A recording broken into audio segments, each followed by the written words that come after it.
Alright, so if you're a small creator, you've probably been through the process of putting out your videos, getting better and better, but you're not seeing any progress views-wise or subscriber-wise. And that can be tough at the start of your journey because you're doing all these new things, you're trying out all this stuff, you're learning all this stuff about YouTube, but although you're putting it into practice, you're still not seeing results with it. But I've been in that same place too, because I've been putting out videos and I feel like I've gotten a lot better with my videos, but my views haven't gone up all that much because of it. And I just think in those moments, we could tend to get a little bit discouraged or a little bit demotivated because we're not seeing the growth that we think we deserve at the moment. But I'm here to tell you that just because you have good videos does not mean that you deserve those views, because we can think it's the algorithm. We can think that our videos deserve views, but YouTube is just against us, or we're shadow banned or something.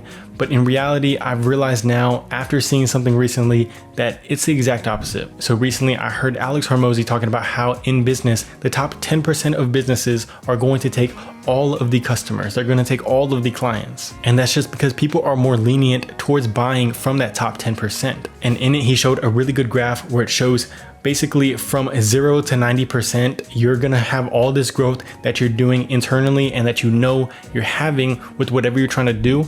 But until you reach that top 10%, you will not have the results. So for most of us YouTube creators, we are in this 0 to 90%. We don't have the skills to compete with that top 10% of YouTube creators at the moment. And we're putting out video after video, and our videos are actually getting a lot better, but we're not gonna see the results until we get to that top 10%. And it's going to be a long time before we get to that top 10%. It's going to be very hard because these people have been doing it for years. They've been putting out video after video and they've improved their skills so much. And although that might be a little bit hard to hear and to know that it's going to take us a long time, I think it should still be motivating because we know that we're improving, we're getting better, and we're doing what we need to do.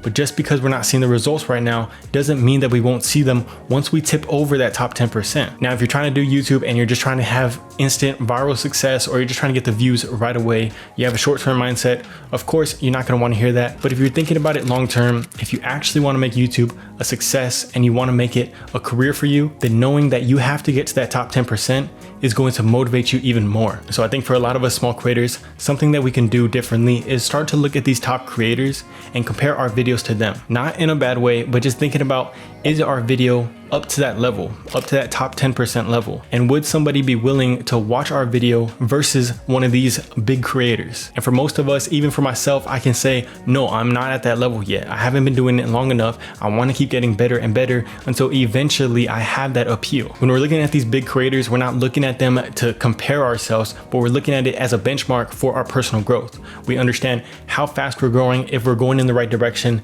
and if our videos are what they need to be. So if you're like me and you're not in that top 10% right now, what we can do, and something that can really help us improve very fast, is just focusing on that skill development, focusing on improving day after day and improving our videos video after video. Because when we start doing that and when we start focusing on that and we don't focus on that viral success or trying to have millions of views off the bat, then we allow ourselves to grow as creators. Because when you focus on that viral success, you're going to be going after these trends and you're going to be going after the stuff that's going to be working right now, but it won't always be working. It's going to be hard to transfer that success into the next video and then into the next video. But I know for myself, once I shifted that perspective into focusing on improving video after video and going after that long-term success, which I know will come after you get into that top 10%, I've been able to grow my videos so much more. The views might not be a crazy amount more, but even my views have also improved. So to try to give this a shot, because I believe that once you start going into this, once you get your momentum down and you start realizing that you're focusing on growing as a creator, all of a sudden everything's going to open up for you. You're going to realize how fast you can actually improve,